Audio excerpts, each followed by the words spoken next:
Quelle joie de retrouver des visages, n'est-ce pas? Voilà, entre guillemets, le train prend un peu plus d'allure. Les wagons se remplissent. Merci Seigneur. Au-delà de toutes les infos qui nous sont communiquées, la meilleure info, c'est celle du Saint-Esprit qui vient nous réconforter. Soyez bénis, toute l'Église. Dimanche dernier, nous étions avec le Seigneur qui était lui-même en compagnie avec une femme cananéenne. Est-ce que vous vous souvenez, pour certains, de quoi il s'agissait? Et le Seigneur faisait l'expérience de se retrouver sur un territoire qui n'était pas spécialement le peuple d'Israël, mais le Tyr à Sidon, un monde plus ou moins païen, et cette femme est venue implorer le Seigneur pour que sa fille soit délivrée. Et puis voilà, le Seigneur a été glorifié. Et le chemin de Christ continue, il ne va pas en rester là. Et je voudrais rester sur Matthieu 15. Et on va lire quelques versets. Je vous invite à prendre vos Bibles ou à suivre sur l'écran, tout dépend comment vous êtes placés, du verset 29 à 31. Et vous allez voir que le Seigneur ne va pas manquer d'intérêt pour le peuple de Dieu, pour les brebis. Il va vraiment se pencher, il va user de compassion. Il est écrit ceci: « Et Jésus, étant parti de là, vint auprès de la mer de Galilée, et montant sur une montagne, il s'assit là. Et de grandes foules vinrent à lui, ayant avec elles des boiteux, des aveugles, des muets, des estropiés, et beaucoup d'autres, et elles les jetèrent à ses pieds, et il les guérit. De sorte que les foules s'étonnèrent en voyant les muets parler, les estropiés guérir, les boiteux marcher, les aveugles voir, et elles glorifièrent le Dieu d'Israël. » C'est fantastique, c'est merveilleux. Je voudrais qu'après ce message, nous puissions prier pour ceux qui sont malades. Même à distance, le Seigneur n'a pas de recette pour cela. On invoque son nom et l'onction de Dieu tombe sur nous si nous voulons être vraiment visités par le Seigneur. Je voudrais analyser un peu ce texte avec vous. Jésus quitte le territoire de Tyr et de Sidon. En fait, il quitte un peu, entre guillemets, la nation païenne. Il va bouger, il va faire mouvement. Et quand on voit de quelle manière Jésus a parcouru les contrées, il n'est jamais resté au même endroit, il a vu des paysages différents, il a vu des visages aussi différents, des visages sans masque. Mais vous savez, on n'est pas obligé de porter un masque physique pour porter un masque de fausse identité. Et il semblerait que, après avoir rencontré cette femme cananéenne, eh bien, il est là, il descend maintenant dans le sud, et selon un texte parallèle qu'on retrouve ailleurs, il est à l'est de la mer de Galilée. Et c'est une autre région à majorité non juive. Il va encore se retrouver dans un endroit assez particulier, et il est possible que cette foule déjà soit composée principalement aussi de païens, on va dire de gentils.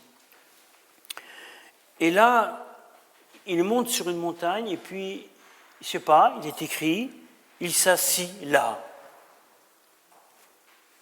Est-ce que le Seigneur a le droit de s'asseoir? Il s'assit là. Est-ce qu'il va se reposer? Mais déjà, le fait que le Seigneur monte sur la montagne, pour moi, c'est un signe d'élévation, de suprématie.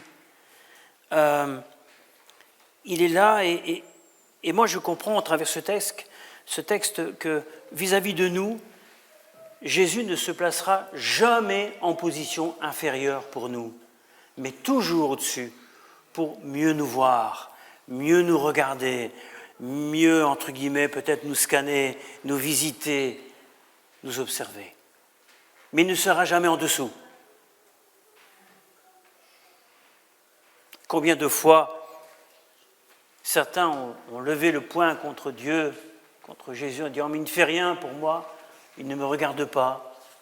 Non, Jésus aimait monter sur la montagne pour voir, regarder avant d'agir, bien souvent. Ce qui pousse, bien effectivement, ce qui nous pousse, nous, à lever les yeux vers le Seigneur, en montant sur la montagne. Et là, on se rend compte que son ministère s'adresse maintenant à tout le monde. Vous savez, il ne faut pas attendre que l'apôtre Paul soit déclaré comme celui qui va s'adresser aux païens. Regardez bien les évangiles, Jésus commence déjà à s'adresser aux païens. C'est quelque chose que je découvre de plus en plus, et il est là, il marque sa présence. Et comme de coutume, il guérit tous ceux qui sont affligés par quelconque maladie. Les habitants vont rendre gloire à Dieu, c'est écrit, ils rendent gloire au Dieu d'Israël. N'est-ce pas fantastique? Mais relevez bien cette phrase. Il glorifiait le Dieu d'Israël, ce peuple-là qui a été visité par Jésus.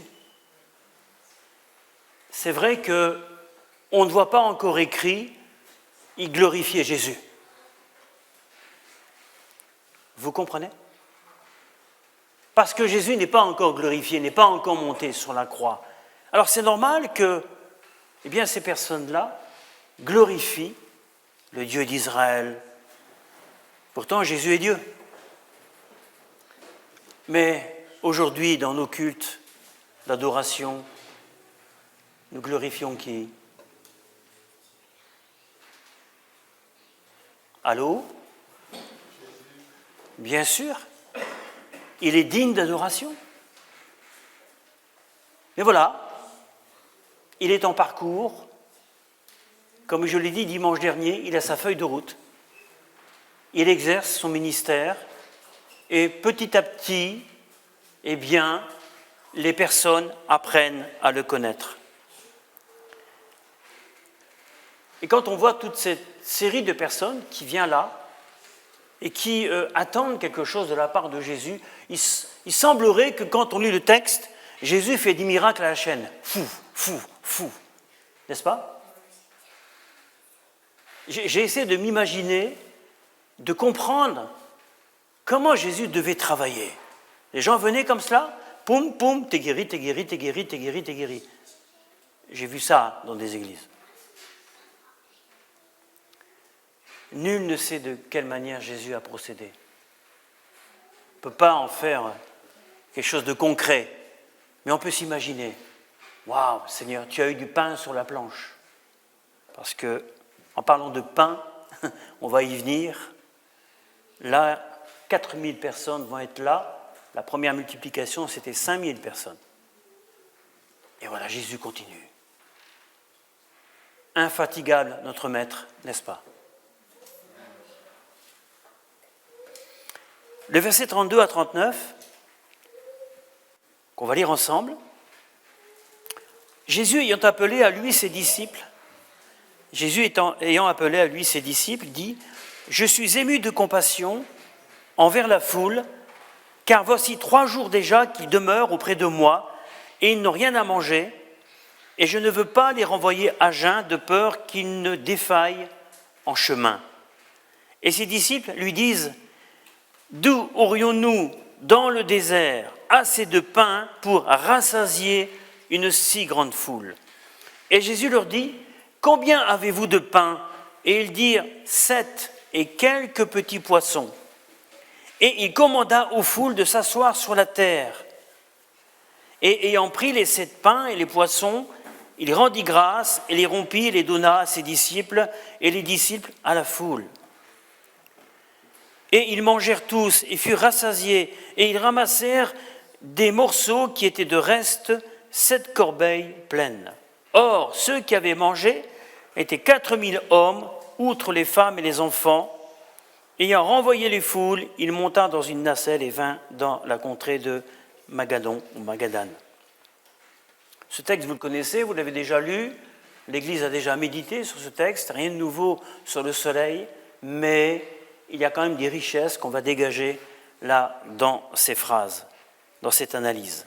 Tout d'abord, par rapport à la première multiplication des pains que vous retrouvez dans les passages précédents, eh bien, ici, ça dure 3 jours. 3 jours, pas une soirée. Il y a une différence. Et beaucoup plus long l'intervention du Seigneur. Beaucoup plus longue l'attente là du peuple assis. Et si vous regardez dans Matthieu 14, 15 à 21, vous retrouvez aussi d'autres éléments. La première fois, ce fut la fin d'un premier jour d'enseignement. Et les disciples disent des choses à Jésus, écoute, on n'a pas de quoi, renvoie ces gens. Ça, c'est la première multiplication. Ici, dans ce qu'on vient de lire, Jésus aurait pu renvoyer la foule. Mais comment renvoyer des personnes, des brebis qui ont fait déjà plus de 3 jours? Les renvoyer à vide, l'estomac vide. Et cette fois, c'est Jésus qui prend la main avant les disciples et dit « Oh là, stop !» Et voyez-vous, dans la maison de Dieu, nous ne pouvons pas nous permettre de repartir à vide à la maison, sur un plan spirituel. Ici, on parle d'un plan physique. De quoi était composée cette foule, bien-aimée? Il y avait des adultes, peut-être des personnes âgées, des personnes handicapées, des enfants, des mamans enceintes. Imaginez. Et l'art du Seigneur, comme je l'ai dit, monter sur la montagne pour observer les besoins du peuple. Et le Seigneur, ce matin, nous observe. Quels sont nos besoins? Oh, certains se posent encore des questions. Certains même se disent, je n'arrive même pas à m'identifier moi-même, mais Jésus t'identifie ce matin. Alléluia. Il sait qui tu es. Et connaît tes besoins. Tu ne peux pas improviser des besoins. Le Seigneur veut faire sortir en quelque sorte son peuple d'un certain égocentrisme. Je pense à moi, je ne pense pas aux autres. Je ne parle pas sur un plan physique où le ventre est vide. Je parle sur un plan spirituel. Et on va développer un petit peu ça.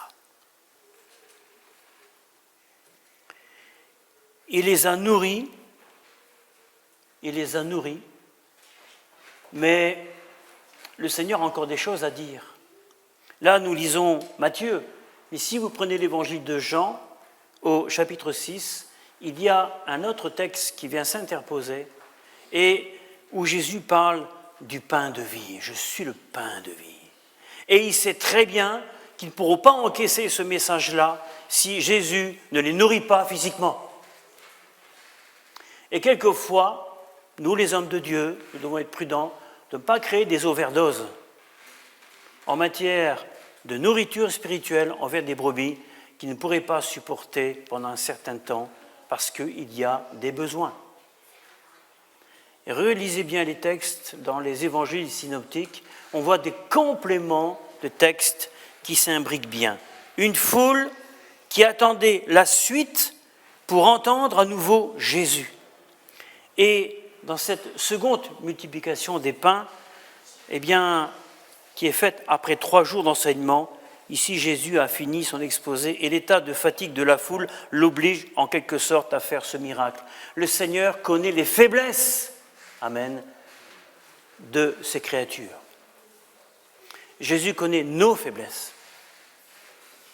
Et il ne veut pas que ces gens repartent chez eux avec une faiblesse, mais fortifiés. Amen. Est-ce que nous voulons sortir fortifiés de cette assemblée ce matin? Donc, je comprends que mon Seigneur, notre Christ à nous, a un profond respect pour son public.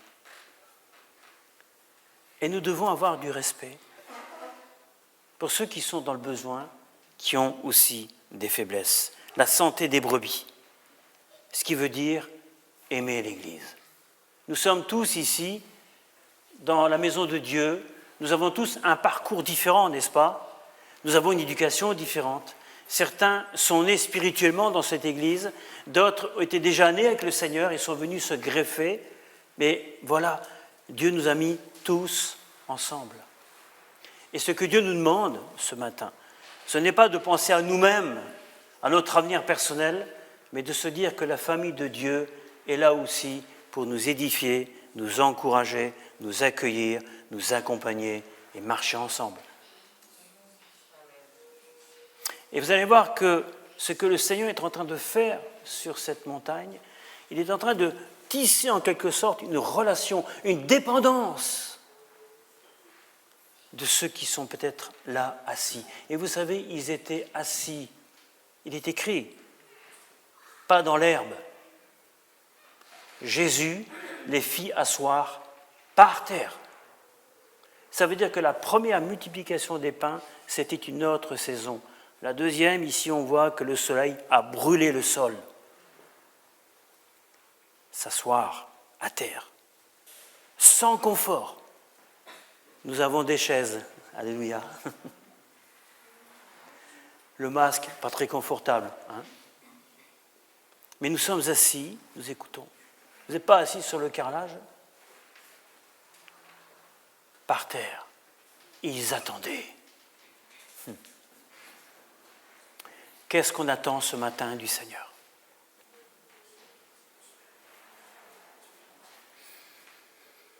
Et le Seigneur sait que quand ces personnes sont venues, eh bien sûr, ils avaient peut-être des petites réserves. Ils ont vidé leur sac de provisions. Ils n'avaient plus rien à manger. Ça, le Seigneur l'a vu, mais ça, les disciples ne l'ont pas vu.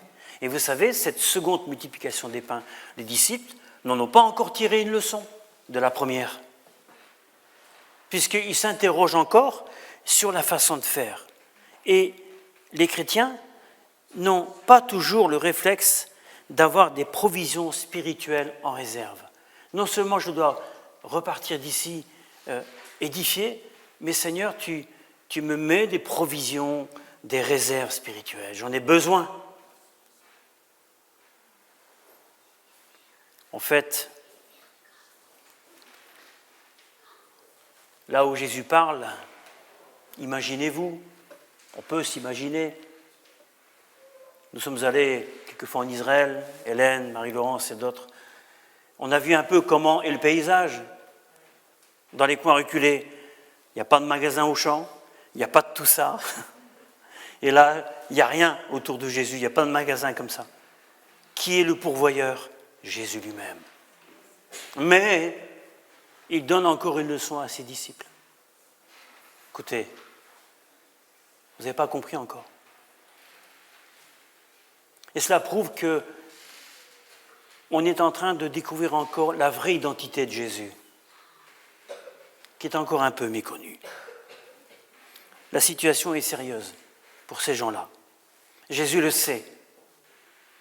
Guérison, miracle, alléluia. Mais il y a le physique. Jésus le sait. Oula, je ne peux pas les laisser partir comme ça. C'est dramatique. Retourner chez soi en marchant pendant 1 ou plusieurs jours sans manger, qu'est-ce que ça donne? Qui a déjà fait ça? Le corps a besoin d'être nourri. Manger ou boire. Je suis tombé dans ce piège au Congo, au début quand je suis arrivé. Mon épouse était arrivée aussi. À force de marcher, d'aller au centre-ville, à la cité, faire des kilomètres à pied, marcher le long du goudron, eh bien, je ne buvais pas d'eau. Je ne m'étais pas rendu compte que j'étais en train de me déshydrater et j'ai eu de mauvaises conséquences et j'ai failli mourir à cause de ça.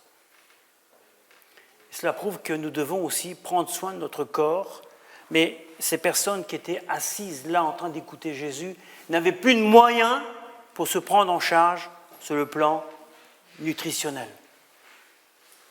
Et Jésus l'a vu. Alléluia.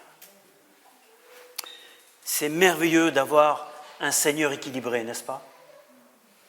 Comme j'ai aussi assisté, et malheureusement, c'est la réalité, quelquefois d'un manque d'équilibre, où des hommes de Dieu ont infligé des jours de jeûne et de prières à des personnes qui ne pouvaient plus. Et on leur demandait de marcher longtemps à pied pour aller à telle convention et ils devaient continuer à jeûner. Attention. Soyons sages, n'est-ce pas? Soyons sages. Soyons spirituels, mais soyons sages. Et je continuerai comme cela. Jésus est ému de compassion pour des gens et il attire l'attention sur ses disciples. Il leur montre aux disciples, attendez, regardez, regardez. Ne cherchez pas à vous débarrasser des personnes sous prétexte qu'il n'y a rien à manger pour eux. S'il vous plaît, regardez les besoins. Et il prend l'initiative de nourrir effectivement toutes ces personnes. La question des disciples au verset 33. Comment se procurer du pain dans ce lieu? On est conscient que Moïse a bénéficié avec le peuple d'Israël de la manne qui tombait du ciel. Alléluia. Est-ce que du pain allait pousser par terre, sur la terre, là? Humainement, physiquement, non. Mais le Seigneur étant lui-même le pourvoyeur et le pain de vie, et nous venons de prendre symboliquement à la scène, en quelque sorte, le Seigneur s'est multiplié lui-même pour répondre aux besoins. Et le Seigneur se multiplie au milieu de nous pour nous-mêmes, divinement. Merci Seigneur. Et nous sommes quelquefois des disciples qui sommes lents à comprendre. Nous oublions quelquefois ce que le Seigneur a fait déjà pour nous. Je pourrais vous demander de témoigner chacun, et chacun pourrait dire « Jésus a fait ça pour moi ». Mais nous oublions si facilement, n'est-ce pas?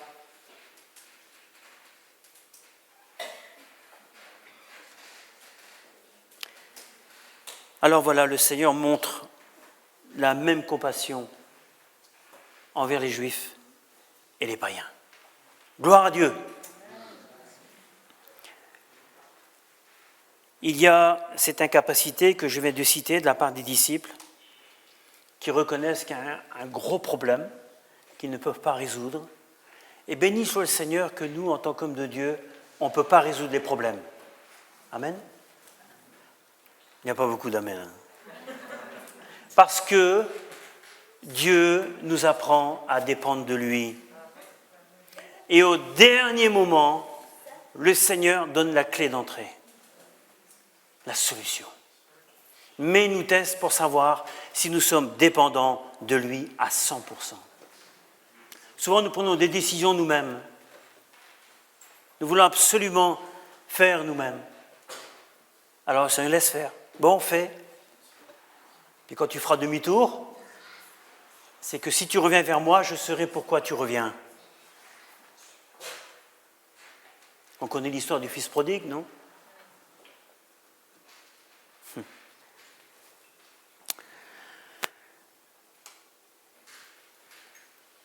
Alors, c'est l'école de l'apprentissage. Est-ce qu'aujourd'hui, ce matin, dans ce culte, malgré les événements, tout ce que vous entendez dans vos radios, quoi que ce soit, est-ce que nous sommes toujours à l'école d'apprentissage? Maintenant, c'est l'équilibre. Christ ou le masque?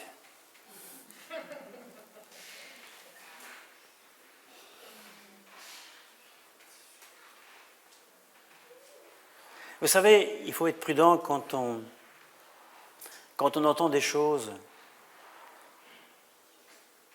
J'ai croisé un frère cette semaine dans la rue et loin de moi d'avoir un jugement concret. C'est juste une illustration pour vous montrer à quel point les médias peuvent nous influencer sur notre comportement. J'étais avec mon vélo, et le offert de loin, il m'a dit « Ton masque !»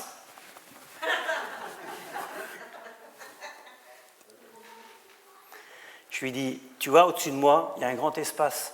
Là, il y a de l'air. » Nous ne pouvons pas imposer à nos frères et sœurs des choses que nous vivons nous-mêmes par conviction, tout en étant soumis au gouvernement, sans lui donner des cartouches. Mais voilà, à chacun sa responsabilité. Seigneur, je n'oublierai jamais que tu es mon Dieu protecteur. Alléluia. Dans l'Église, nous sommes soumis à une forme. Dehors, oui, mais chacun est juge pour lui-même. L'équilibre. L'école de l'apprentissage. Et le Seigneur est en train de dire à ses disciples, de montrer à ses disciples envers cette population-là, aime ton prochain comme... C'est ça la multiplication des pains.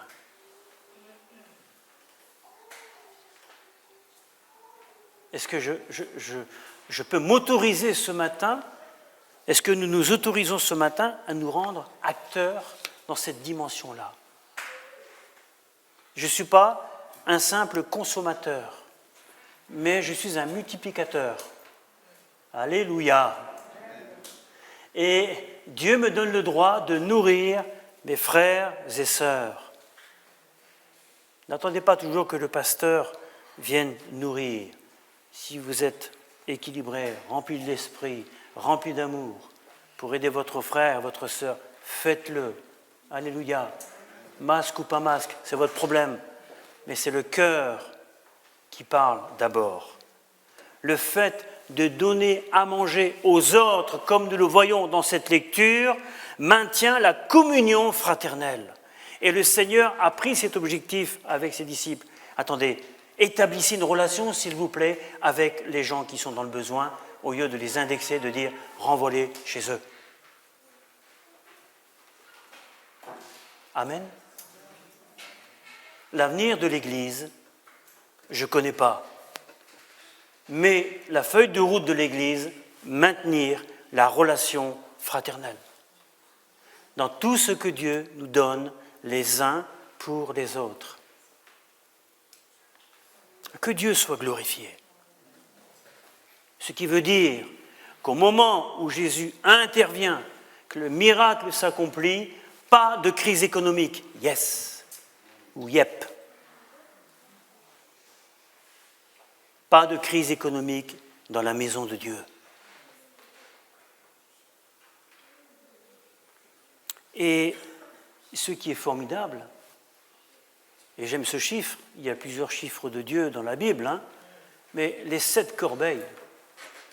Et les 7 corbeilles ou les 7 paniers ne sont pas les mêmes dans les 2 multiplications. Et il semblerait que la deuxième multiplication, ce soit de grosses corbeilles, puisqu'il en restait encore davantage. Et pourtant, il n'y avait que 4000 personnes. Et là, quelque chose se passe, il en restait encore. Est-ce que c'était des corbeilles en forme de natte? On pouvait mettre une personne dedans pour la transporter? Waouh, gloire à Dieu!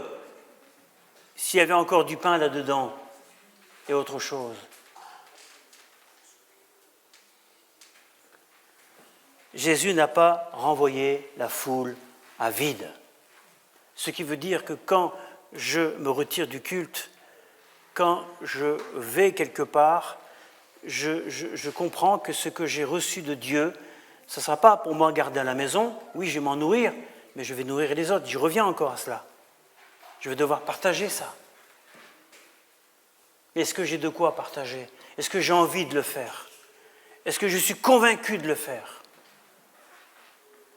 Dans certaines communautés chrétiennes, on a déjà dépassé cette dimension des groupes de maisons.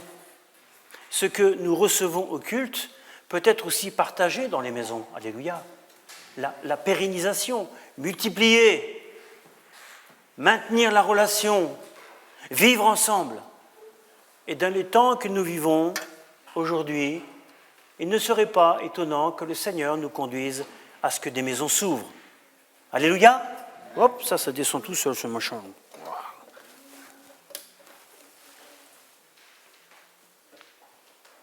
Je ne serai pas négatif envers cette ouverture. Bien sûr, on va greffer dans cette dimension-là sagesse, équilibre, appel de Dieu, etc., etc. Mais la maison de Dieu doit évoluer. Je vais arriver à la fin.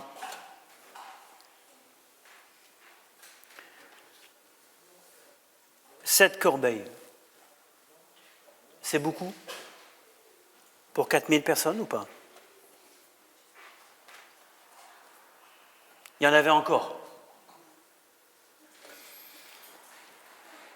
Le point négatif, peut-être, quand nous sommes de sortir du culte et que certains ne sont pas rassasiés, sont dans le mécontentement, alors que Jésus n'a pas cherché, en donnant à manger à ses disciples, à créer un repas style steak frites, hamburger. Il a prôné le contentement, moi, le pain de vie. Alléluia. Et certains, quittant le culte, peuvent se dire, mais je n'ai pas été rassasié. Le message ne m'a pas plu. Ou alors, est-ce la faute de l'enseignant ou du prédicateur qui n'a pas apporté des éléments importants, nécessaires, riches en calories spirituelles? Cela peut arriver. Mais dans tous les cas, si c'était le cas, prions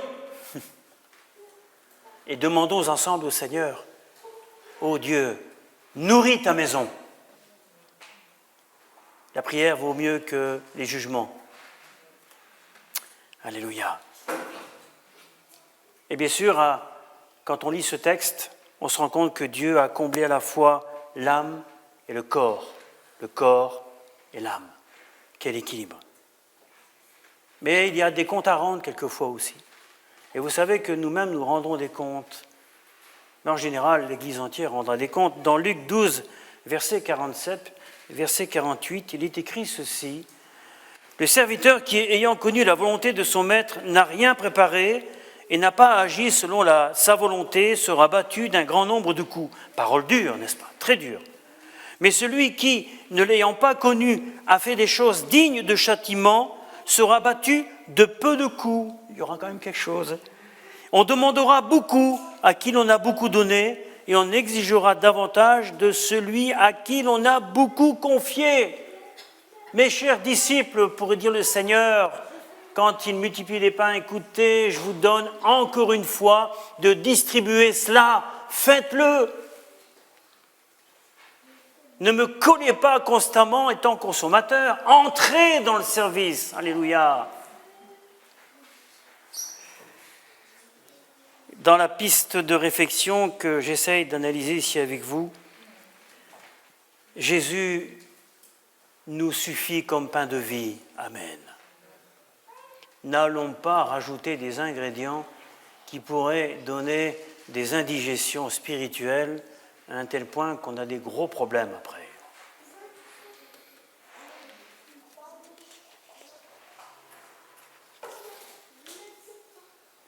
Voilà. 4000 personnes qui ont été nourries. Ils repartiront comme le Seigneur l'a désiré. Et dans les leçons que je voudrais tirer ici avec vous pour conclure juste là, 3 choses. Si nous venons à Christ uniquement pour avoir la satisfaction de nos besoins terrestres, nourriture, instruction, travail, nous n'allons rien obtenir de la part de Dieu. Deuxièmement, si quelqu'un se joint à une église ou à un groupe d'études bibliques uniquement dans l'espoir d'obtenir des avantages matériels, alors là, sa culpabilité augmente aux yeux de Dieu. Et pour terminer, comme notre connaissance ou la connaissance du chrétien augmente, elle se développe, sa responsabilité est aussi d'obéir à Dieu, ainsi que son tort de ne pas le faire, ça va le pénaliser. Amen. Donc, dans cette nouvelle saison que Dieu nous donne ensemble, révisons d'une part, premièrement, notre position de prière, deuxièmement, notre engagement avec Dieu. Seigneur, où tu m'emmènes? Qu'est-ce que je dois délaisser ou où je dois embrayer? Et troisièmement, la plus importante, notre fidélité envers Dieu, mais dans la famille de Dieu. Alléluia. Dieu est bon. Est-ce que nous pouvons nous lever pour prier quelques instants, s'il vous plaît? Amen, amen.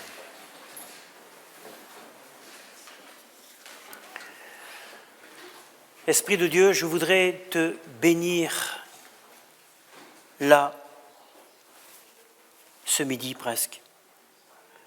Et je réclame toute ton assistance.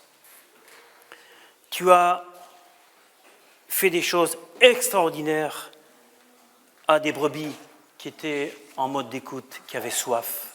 Et tu as enseigné aussi tes disciples en parallèle. Seigneur, tu es notre instructeur, tu es notre enseignant, tu es notre conducteur. Mais je ne veux pas oublier, Seigneur, que tu as aussi guéri les malades. Est-ce que nous pouvons élever la voix ensemble pour prier d'un commun accord pour toutes celles et ceux qui sont malades, touchés dans leur corps, que Dieu puisse intervenir maintenant, qu'ils ne soient pas pénalisés, mais qu'ils puissent persévérer dans l'attente du Seigneur, dans l'intervention de Dieu pour leur corps et leur. Prions ensemble. Seigneur, ce matin, je veux que nous puissions prier ensemble et que ton intervention divine sur les corps physiques, sur l'âme, sur le cœur, sur toutes les familles de l'Église. Seigneur, que chacun trouve sa forme, sa santé spirituelle. Seigneur, interviens là où nous-mêmes nous ne pouvons pas intervenir. Seigneur, nous sommes bloqués par des choses, mais Seigneur, à distance, tu as opéré des miracles.